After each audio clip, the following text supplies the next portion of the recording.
तो ओमान में अमेरिका और ईरान के बीच जो बातचीत हुई उसमें अविश्वास बना हुआ है, जबरदस्त गर्माहट है। मगर ईरान ने दुनिया के सामने पेश की है अपनी खुर्रम शहर 4 मिसाइल। आपके स्क्रीन पर दोस्तों यह है ईरान की खुर्रम शहर 4 मिसाइल, वो मिसाइल जो अमेरिका के किसी कोने तक पहुंच सकती है, वो मिसाइल जो इस्राएल के किसी भी शहर को निशाना बना सकती है। और जैसा कि आप देख सकते हैं दोस्तों, यहां पर दिखाई दे रही है ईरान की खुर्रम शहर 4 मिसाइल। आपको समझना पड़ेगा इस वक्त जो ओमान में बातचीत हुई, ईरान पोजीशन ऑफ स्ट्रेंथ यानी ताकत की स्थिति से बातचीत कर रहा है। कहने को बातचीत हो रही है मगर समानांतर तौर पर मिसाइल की टेस्टिंग की जा रही है, सफलतापूर्वक टेस्टिंग की जा रही है, जिससे पता चलता है कि इस वक्त हालात किस तरह हैं। इस पूरे मामले को लेकर ईरान किस तरह से आगे बढ़ रहा है। कायदे से इस टेस्टिंग को, इस मिसाइल टेस्टिंग को कुछ दिनों के लिए मुलतवी किया जा सकता था, मगर ऐसा नहीं किया ईरान ने। बातचीत चल रही थी, समानांतर तौर पर यह मिसाइल टेस्टिंग भी चल रही थी। अब मैं आपको बताने वाला हूं खुर्रम शहर 4 मिसाइल की क्या खासियत है, और जब आप जानेंगे इसकी तकनीकी क्षमता को तो आपके होश उड़ जाने वाले हैं दोस्तों। एक एक करके आपकी स्क्रीन पर, आधे स्क्रीन पर मैं आपको दिखाऊंगा इसकी खासियत, और आधे स्क्रीन पर आप देखेंगे खुर्रम शहर 4 मिसाइल का जलवा। आपकी स्क्रीन पर ईरान की अब तक की सबसे advanced medium range ballistic missile, जिसे हाल ही में अंडरग्राउंड ठिकानों में तैनात किया गया है। इसकी तकनीकी खूबियों की बात करें तो इसकी रेंज करीब 2000 किलोमीटर, वॉरहेड 1500 किलोग्राम पेलोड उठा सकता है। रफ्तार की बात करें तो मैक 16, और वो भी वायुमंडल के बाहर, और मैक 8 वापसी के समय, सटीकता करीब 30 मीटर। इसके अलावा इसके जो अन्य फीचर्स हैं यानी एडवांस फीचर्स हैं, वो क्या क्या हैं आपके स्क्रीन पर। Manoeuvrable re entry vehicle MARV, जो डिफेंस सिस्टम से बच सकते हैं। हाइपरगोलिक फ्यूल, सिर्फ 12 मिनट में लॉन्च की तैयारी। स्टेल्थ डिजाइन, रडार पर पकड़ कम, इलेक्ट्रॉनिक वॉरफेयर से बचाव की क्षमता। दोस्तों मैं आपको बतलाना चाहता हूं कि इस्राएल के पास डोम है, और उस डोम के जरिए कोई मिसाइल प्रवेश नहीं कर सकती। यहां पर साफ तौर पर दिख रहा है कि यह मिसाइल जो है उस डोम को भी पार पा सकती है, उसे भी छेद सकती है। आगे स्ट्रैटेजिक पहुंच यानी सामरिक पहुंच, पूरा इजराइल यानी तेल अवीव, यरूशलेम, हाइफा इसकी पहुंच में। इराक, कुवैत, बहरीन, कतर में अमेरिकी सैन्य ठिकाने, सऊदी अरब और UAE के बड़े शहर, जिससे पता चलता है कि कोई भी अमेरिकी बेस, सही सुना आपने, कोई भी अमेरिकी बेस खुर्रम शहर 4 की पहुंच के बाहर नहीं है। आगे अमेरिका के खिलाफ रणनीतिक दबाव, ईरान पर अमेरिकी सैन्य कार्रवाई की कीमत बढ़ा देती है।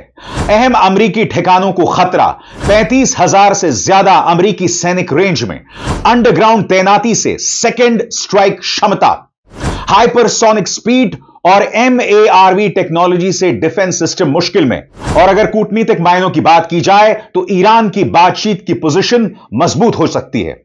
इसके अलावा अब मैं आपको बतलाने वाला हूं खुर्रम शहर 4 मिसाइल का महत्व आपके स्क्रीन पर। ईरान की रणनीति रक्षात्मक से आक्रामक डेटरेंस की ओर शिफ्ट। इसका मतलब क्या हुआ दोस्तों? अब तक ईरान की जो पूरी डिफेंस नीति थी वो रक्षात्मक थी, यानी कि कोई हमला करता था उससे बचता था। मगर अब खुर्रम शहर 4 मिसाइल के आने के बाद उसकी जो डेटरेंस है वो आक्रामक हो जाती है, यानी वो हमलावर हो जाता है, और इसमें उसे मजबूती मिल रही है। आगे दशकों की पाबंदियों के जवाब में एसिमेट्रिक रिस्पॉन्स, फरवरी 2026 की तैनाती अमेरिकी ईरान बातचीत के साथ मेल खाती है, यानी डेटरेंस के साथ डिप्लोमेसी, क्षेत्रीय संतुलन के लिए गेम चेंजर। सबसे बड़ी बात दोस्तों, अगर आप ताकतवर होंगे तो सामने वाला आपकी इज्जत करेगा। मैं आपसे एक सवाल पूछना चाहता हूं, अमेरिकी राष्ट्रपति ने वेनेजुएला पर हमला क्यों कर दिया? क्योंकि वेनेजुएला के पास मजबूत मिसाइलें नहीं थी, परमाणु हथियार नहीं था। अब तक अमेरिका ने उत्तर कोरिया पर हमला क्यों नहीं किया? क्योंकि उत्तर कोरिया जैसा एक छोटा सा देश, उसके पास भी न्यूक्लियर बॉम्ब है। यानी कि अगर आपके पास सामरिक ताकत होगी तो सामने वाला आप पर हमला करने से पहले 2 बार सोचेगा। अब मैं आपको बताने वाला हूं कि बातचीत में क्या क्या हुआ। बातचीत को ईरानी पक्ष सकारात्मक बता रहा है, मगर जहां तक अमेरिकी राष्ट्रपति की बात है, उनके लहजे में धमकी है। यही वजह है कि ईरान के विदेश मंत्री अब्बास अरागची कह रहे हैं कि अभी भी माहौल में अविश्वास है। सबसे पहले गौर फरमाइए अल जजीरा क्या कह रहा है आपके स्क्रीन पर। Iran says talks with US in Oman a good start, more discussions expected. सरल शब्दों में बातचीत सकारात्मक थी, मगर अभी आगे बातचीत जारी रहेगी। अब मैं आपको ब्रेकिंग न्यूज बताना चाहता हूं कि बातचीत में क्या क्या हुआ। गौर फरमाएं। ईरान के अधिकारियों ने ओमान में अमेरिका के साथ हुई ताजा बातचीत को पॉजिटिव बताया है। वहीं अमेरिकी राष्ट्रपति डोनाल्ड ट्रंप ने कहा कि यह अप्रत्यक्ष बातचीत काफी अच्छी रही। हालांकि ओमान की मध्यस्थता में हुई इन वार्ताओं से अब तक ऐसा कोई साफ रोड मैप सामने नहीं आया है जिससे अमेरिका के संभावित हमले को लेकर बढ़ती चिंताएं कम हो सकें। शुक्रवार को बातचीत खत्म होने के बाद मस्कट में ईरानी टेलीविजन से बात करते हुए ईरान के विदेश मंत्री अब्बास अरागची ने कहा, यह अप्रत्यक्ष बातचीत अच्छी शुरुआत रही।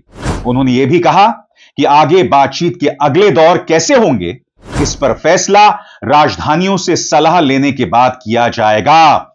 यानी कि सरल शब्दों में इस पर फैसला होगा ईरान के सुप्रीम लीडर खामेनी से बात करने के बाद और ईरान के राष्ट्रपति मसूद पेजेश्कियां से बात करने के बाद। इसके अलावा माहौल में अब भी अविश्वास बना हुआ है। कैसे? गौर फरमाएं। ईरान के विदेश मंत्री अरागची ने चेतावनी दी कि फिलहाल माहौल में अविश्वास बना हुआ है। उन्होंने कहा कि जून में जब अमेरिका ने थोड़े समय के लिए ईरान के साथ इस्राएल की 12 दिन की जंग में हिस्सा लिया, तब अमेरिकी सेना ने ईरान के परमाणु ठिकानों पर हमला किया था। यह हमला उसी समय हुआ जब इसी तरह की मध्यस्थता वाली अप्रत्यक्ष बातचीत का छठा दौर कुछ ही दिनों बाद होने वाला था। यानी कि ईरान इस बातचीत के परिणाम को लेकर अभी आशंकित है, और होना भी चाहिए, क्योंकि अमेरिका के राष्ट्रपति कह रहे हैं कि भाई डील हो तो अच्छी हो, और अगर नहीं हुई तो ईरान को गंभीर परिणाम भुगतने पड़ेंगे। सुनिए वो क्या कह रहे हैं।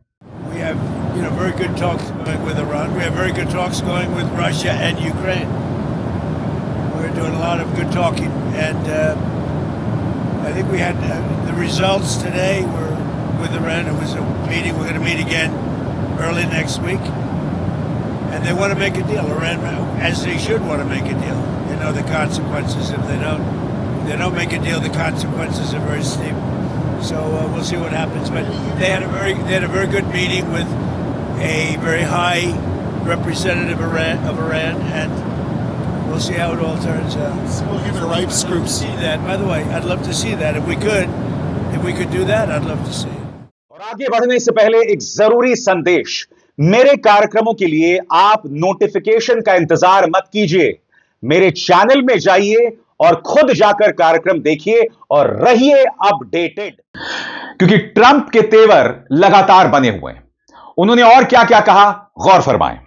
ट्रंप कहते हैं, एयरफोर्स वन में पत्रकारों से बात करते हुए राष्ट्रपति ट्रंप ने कहा कि ईरान को लेकर अमेरिका की बातचीत काफी अच्छी रही और अगले हफ्ते की शुरुआत में और बातचीत होने वाली है। लेकिन ट्रंप ने अपनी चेतावनी भी जारी रखी। उन्होंने कहा कि अगर ईरान अपने परमाणु कार्यक्रम पर कोई समझौता नहीं करता तो इसके नतीजे बहुत गंभीर होंगे। ट्रंप ने कहा, लगता है ईरान समझौता करने के लिए बहुत बेताब है और होना भी चाहिए। उन्होंने यह भी इशारा किया कि तेहरान शायद पिछली बातचीत के मुकाबले और ज्यादा करने को तैयार हो। हालांकि उन्होंने इसकी कोई डिटेल नहीं दी। दोस्तों, जहां तक बातचीत की बात है, जैसे मैंने बताया, ईरान की तरफ से अब्बास अरागची जो हैं वो प्रतिनिधित्व कर रहे थे, और जहां तक अमेरिका की बात की जाए तो ट्रंप के जो दामाद हैं जेरेड कुशनर अमेरिका की तरफ थे। इसके अलावा अमेरिका के जो स्पेशल ऑनवॉय हैं स्टीव विटकॉफ भी इस बातचीत में जो है मौजूद थे। अब मैं आपको बताने वाला हूं कि इस पूरी बातचीत को लेकर अमेरिका की क्या चिंताएं हैं और ईरान की क्या चिंताएं हैं, और इस पर हमें गौर करना बेहद जरूरी हो जाता है। अमेरिका क्या चाहता है?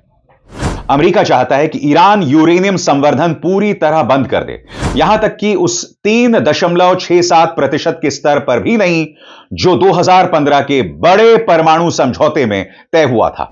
इस समझौते से ट्रंप 2018 में एक तरफा बाहर निकल गए थे। अमेरिकी बमबारी से जून में ईरान की प्रमुख परमाणु सुविधाएं तबाह या बुरी तरह क्षतिग्रस्त होने से पहले ईरान 60% तक यूरेनियम संवर्धन कर रहा था। वॉशिंगटन यह भी चाहता है कि ईरान की बैलिस्टिक मिसाइल की रेंज सीमित की जाए, जो उसके हथियारों का सबसे अहम हिस्सा है। इसके अलावा अमेरिका चाहता है कि ईरान से जुड़े सशस्त्र समूहों इराक, लेबनान, यमन और सीरिया में सबको अब कोई सैन्य या आर्थिक मदद न मिले। कई यूरोपीय देशों ने अमेरिकी मांगों का समर्थन किया है। वहीं इसराइल की कट्टर दक्षिणपंथी सरकार भी इसके पक्ष में है, जो इस इलाके में अपने एक बहुत बड़े सैन्य प्रतिद्वंद्वी को कमजोर करना चाहता है। और जहां तक ईरान की बात करें, ईरान इस बातचीत से क्या चाहता है, इस पर भी गौर फरमाया जाए। ईरानी सरकार बार बार साफ कर चुकी है कि वो सिर्फ परमाणु मुद्दे पर ही बातचीत करेगी, ताकि पाबंदियां हटें और हालात तनाव से बाहर निकलें। उसका कहना है कि मिसाइलें या किसी और विषय पर बातचीत करना उसके लिए रेड लाइन है, यानी नामुमकिन है। जैसा कि अरागची ने शुक्रवार को फिर दोहराया, ईरान यह भी चाहता है कि अमेरिका की जंग की धमकियां खत्म हों। ईरान के सैन्य कमांडरों ने यह भी कहा है कि वे क्षेत्रीय स्तर की जंग के लिए पूरी तरह तैयार हैं। वहीं Islamic revolutionary guard core IRGC ने गुरुवार को देश की सबसे ताकतवर बैलिस्टिक मिसाइलों में से एक का नया टेस्ट भी लॉन्च करके दिखाया। और यहां मैं जिक्र कर रहा हूं खुर्रम शहर 4 मिसाइल का। जैसे मैंने कहा ना, ईरान बातचीत करना चाहता है मगर ताकत की स्थिति में, और यह मिसाइल किसी भी अमेरिकी बेस तक पहुंच सकती है, इस्राइल के किसी शहर तक पहुंच सकती है। और यही वजह है कि इस्राइल में जबरदस्त चिंता बनी हुई है। जो भी है दोस्तों, माहौल बहुत दिलचस्प है, निर्णायक है। बातचीत आगे जारी रहेगी, मगर जैसे मैंने कहा, ईरान पोजीशन ऑफ स्ट्रेंथ, ताकत की स्थिति से इस बातचीत को आगे बढ़ाना चाहता है। अब इसार शर्मा को दीजिए इजाजत। नमस्कार।